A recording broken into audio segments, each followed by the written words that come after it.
God reminded me of something last night that I had forgotten, because I've been really sick. I mean, I've been more sick than I've been in a long time, and it's been 7 days running.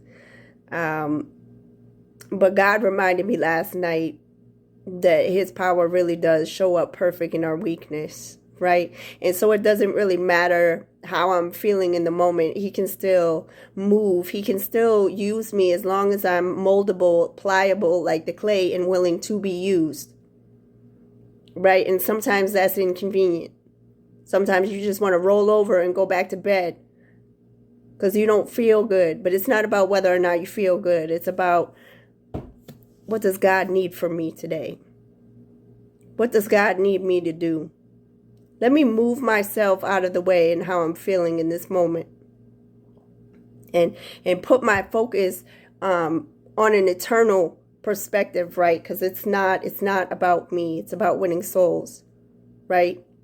And the fact of the matter is, somebody died last night. Somebody died last night, and that was their last chance to accept the free gift of salvation. It was their last chance to hear the good news of the gospel. It was their last chance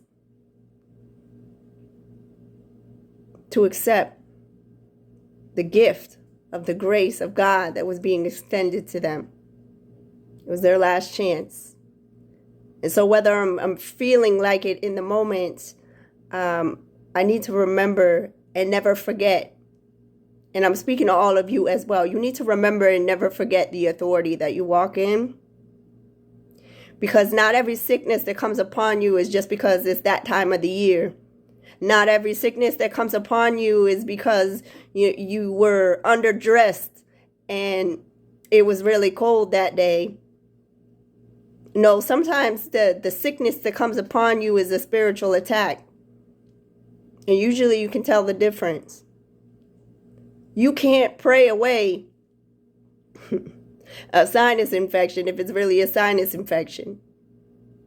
But if you start to pray when you're feeling sick, you got symptoms of a cold or a flu or a virus or whatever it is, and those symptoms start to dissipate, or you start to receive some relief, or you actually hear yourself being delivered, well, then you know. Then you know it's spiritual. But let's not forget the authority that we walk in just because we're feeling weak, right? Just because we don't really have the energy or the strength that we normally do on our best day. We don't have to look our Sunday finest to be used by God, number one. Number two, we have to be willing to be inconvenienced. We have to be willing to be inconvenienced. Can you imagine if Jesus, on his way up to the cross, while he was sitting there like a sheep being led to the slaughter, deciding to speak up and be like, you know what, Pilate, I'll tell you whatever you need to know. Just let me go. And I'm not really feeling like sacrificing myself today for all of humanity. Can you imagine if that's what happened? So it's not about how we feel. It's not about what we want to do or don't want to do. See, in this walk, you're going to have to do a lot of things that you don't want to do. And there's going to be times where you're depleted, you're burnt out, you're tired, you're stressed. The truth is that you can't pour into anybody if you're not pouring into yourself. And the only way that you can pour into yourself is to get into the presence of God and feed your spirit. Let him pour into you. I think that's a better way to say it. Let him pour into you, and then you can pour into other people. You can't pour out of an empty vessel. But if you just sit there and you let yourself be defeated, if you just lay down and forget that you've been given the authority to trample on serpents and scorpions, and forget that life and death is actually in the power of your tongue, and you can command in the name of Jesus for all of your enemies to scatter 7 different ways, turn on themselves, be blinded and confused. Don't forget that. Just because you're having a weak moment. Again, God's power shows up perfect in our weakness. Perfect, lacking nothing. Lacking nothing. Where we are insufficient, He is sufficient every time, without fail. So just because we feel incapable, incapacitated at the moment, not really up to the task or the challenge, doesn't depend on God. And what I mean by that is your limitations don't tie His hands.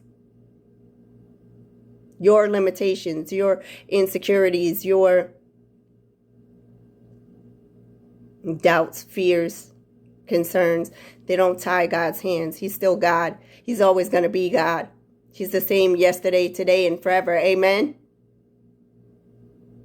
So I hope this is an encouragement to somebody today to get your fight back in.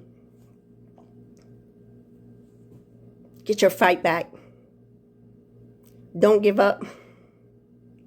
This is not the end. This is just the beginning. Greater is He that is in you than he who is in the world, than all the forces of hell coming up against you. And yes, your flesh may fail, but your God, He doesn't. He can't fail. He is undefeated. He's always been victorious. Even when the odds look like they were against His people walk away victorious every time. So just don't rely on your strength and your ability.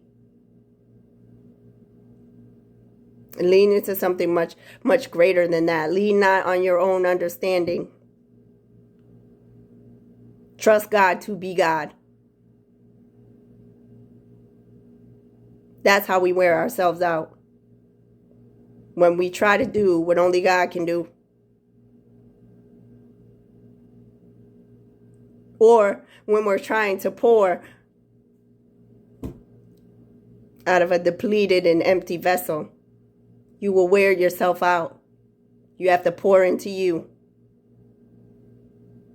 That's great that you want to minister to people and save souls and evangelize for hours on end, but just make sure that you're in your prayer closet. Make sure you're in your word. Make sure you're studying to show yourself approved. Make sure that you're meditating on His word day and night. Make sure that you're building up your spiritual man by praying in the Spirit. If you do have the gift of tongues, use it. That's your prayer language.